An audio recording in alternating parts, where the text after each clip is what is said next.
Santos e santas do Senhor, graça e paz vos sejam multiplicados. Eu sou o professor Daniel Ramos e nós vamos para Apocalipse, capítulo 9, verso 13 ao 21. Se você não assistiu outro vídeo, capítulo 9, verso 1 ao 12, olha lá na playlist e assista. Neste vídeo, vamos para a segunda parte do capítulo 9, que são os versículos 13 ao 21. O juízo de Deus sobre os ímpios. Se inscreva em nosso canal. Irmãos e irmãs, vimos até aqui que o livro de Apocalipse não é um livro fechado e misterioso, mas um livro aberto que revela a vitória retumbante de Cristo e da sua igreja. Cristo é o centro. E vimos que este livro é dividido em 7 seções paralelas e que em cada uma a inteira dispensação da graça é revelada, mostrando-nos os fatos que vão da primeira à segunda vinda de Cristo. Vimos que os 7 candeeiros fala da igreja como noiva de Cristo sob o seu olhar investigador, corretor e restaurador. Vimos que os 7 selos falam da perseguição do mundo à igreja e como Deus selou o seu povo e como conduziu a glória enquanto entregou os ímpios aos mais complexos desamparo. Também vimos que as 7 trombetas falam do juízo de Deus ao mundo dos ímpios, em resposta às orações dos santos, e como essas trombetas são agentes do juízo de Deus que recaem sobre a terra, mar, rios, astros e homens. Vimos que na 5ª trombeta, Satanás recebeu autoridade para abrir o poço do abismo, e de lá saíram demônios para atormentar os homens, não podendo estes atacar aqueles que tinham recebido o selo de Deus. Agora, na 6ª trombeta, vamos observar como o juízo de Deus avança para um desfecho final e como as coisas se agravam. A 5ª trombeta trouxe sofrimento. A 6ª traz a morte. Tem coragem de continuar esse vídeo? Primeiro tópico do vídeo de hoje: o juízo de Deus que desaba sobre os ímpios é resultado das orações dos santos. Versos 13 até o 15. As grandes operações de Deus da terra vêm em resposta às orações do povo de Deus. Foi assim no Êxodo 3, 7, 8. Tem sido assim ao longo da história, sobretudo o livro de Apocalipse revela essa conexão entre o altar e o trono. Apocalipse capítulo 6, verso 9 ao 11, revela as orações dos mártires e o resultado está descrito em Apocalipse 6, verso 12 ao 17. Na cena do juízo. Apocalipse 8, verso 3 ao 5 mostra as orações dos santos subindo ao altar. Subindo do altar ao trono e descendo do trono em termos de juízo de Deus, conforme Apocalipse 8, versos 5 ao 6. Agora vemos novamente Apocalipse 9, versos 13 ao 14. Somos informados que a voz procedendo dos 4 ângulos do altar de ouro, o altar da oração, é que desencadeia a soltura dos 4 anjos do juízo sobre os ímpios. Quando a igreja ora, ela se une ao Deus soberano em seus atos de justiça na história. Quando a igreja ora, Deus se manifesta. Segundo tópico do vídeo de hoje, o juízo de Deus é executado pelos 4 anjos que estão atados junto ao rio Eufrates. Versículo 14. Estes anjos são agentes da justiça divina. Esses anjos são anjos maus, anjos caídos, que executam o juízo de Deus sobre o mundo. Eles se agradam de precipitar os homens à guerra. 4 é o número do mundo. Representa aqui o mundo inteiro, a toda a complexidade da realidade física. Esses anjos estão atados junto ao rio Eufrates.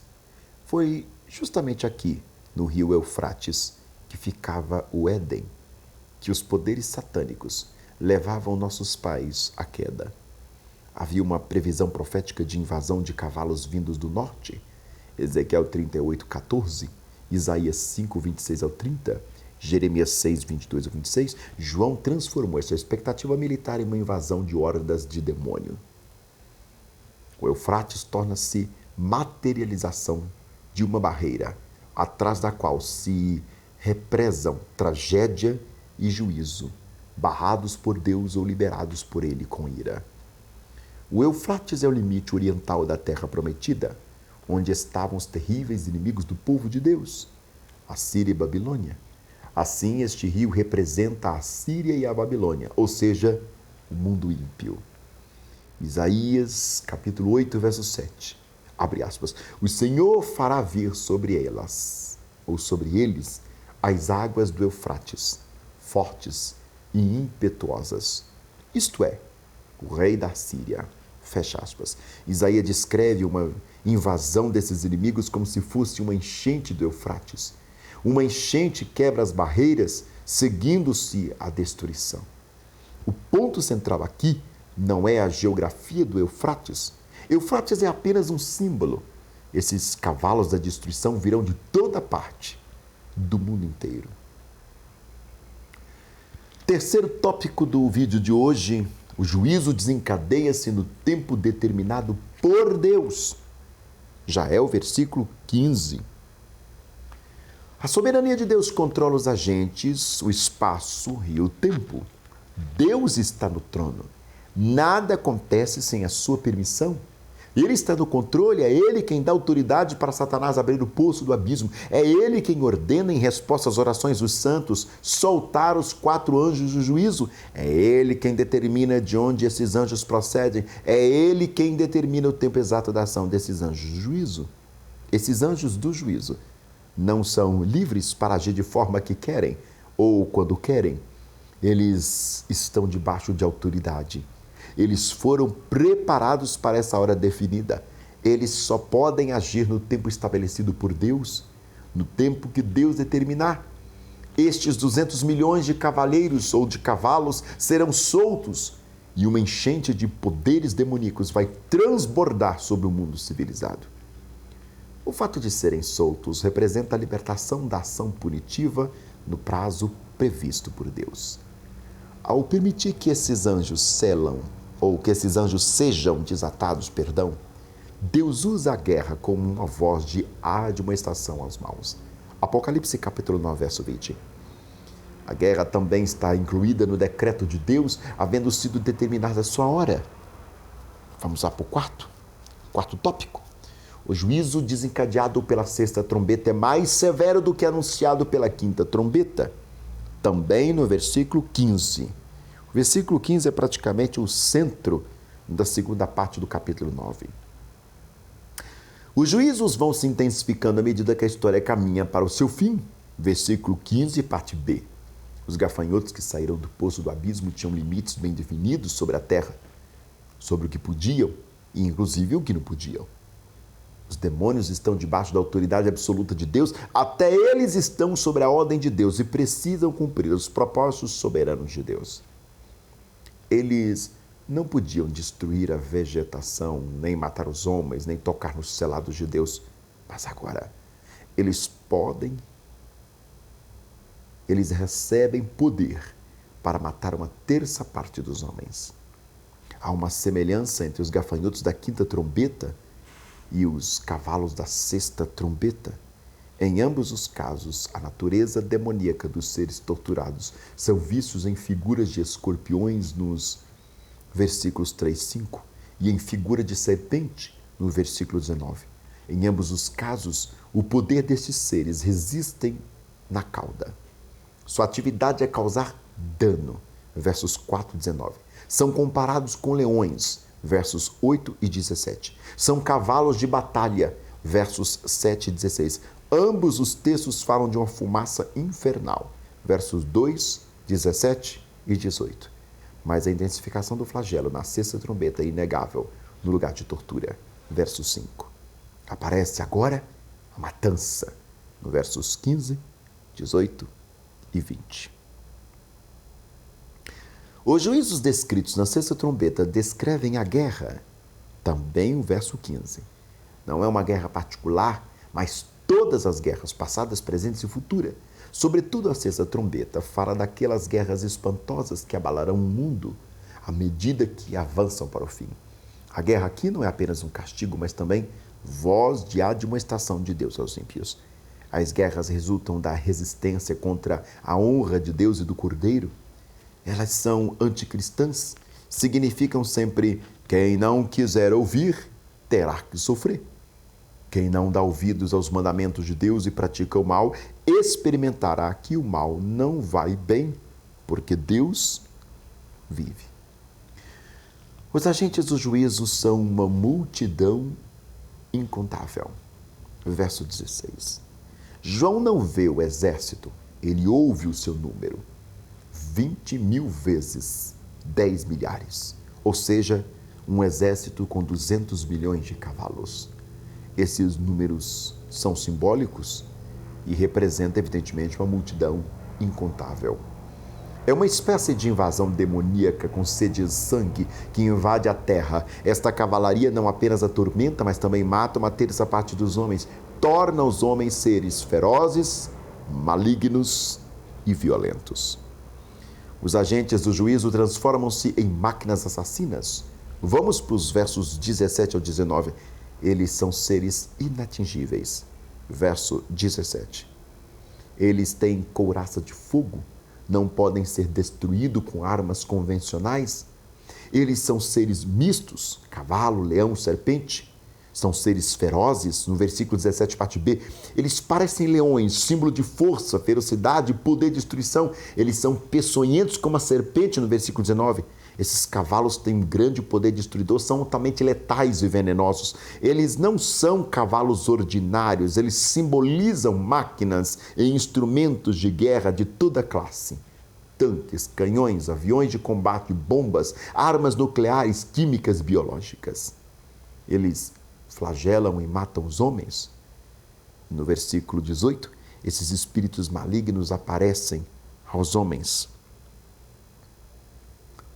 Aparecem nos homens e agem nos homens e através dos homens atormentam e matam. 3 flagelos são mencionados: fogo, fumaça e enxofre. O fogo queima, a fumaça tira a visibilidade, o enxofre polui. O propósito deles é destruidor. Por meio deles matam a terça parte dos homens. Isto fala das guerras e a sua truculência, ferocidade e poder destruidor. Essas guerras sangrentas têm o poder de matar uma terça parte dos homens. Quando os homens tentam se desvencilhar de Deus, eles começam a lutar uns com os outros e a destruir uns aos outros em grandes números. Vejam as atrocidades da guerra nos impérios antigos, guerra na Europa, guerra civil nos Estados Unidos, guerras tribais, guerras étnicas, guerras religiosas, as 2 guerras mundiais, as guerras atuais, o arsenal de morte armazenado hoje. Eles têm o controle da imprensa. No versículo 19, o poder desses agentes destruidores está na sua boca. Eles têm a comunicação em seu poder. Eles dominam a imprensa. Eles controlam o mundo e a sua filosofia. O poder está na boca e o peçonha na sua cauda. Eles têm poder quando falam e, através da cauda, destilam tal peçonha. 5º tópico. O juízo de Deus na sexta trombeta, por mais dramático, é ainda limitado. Nós vamos trabalhar nesse tópico os versículos 15, 18, 20 e 21.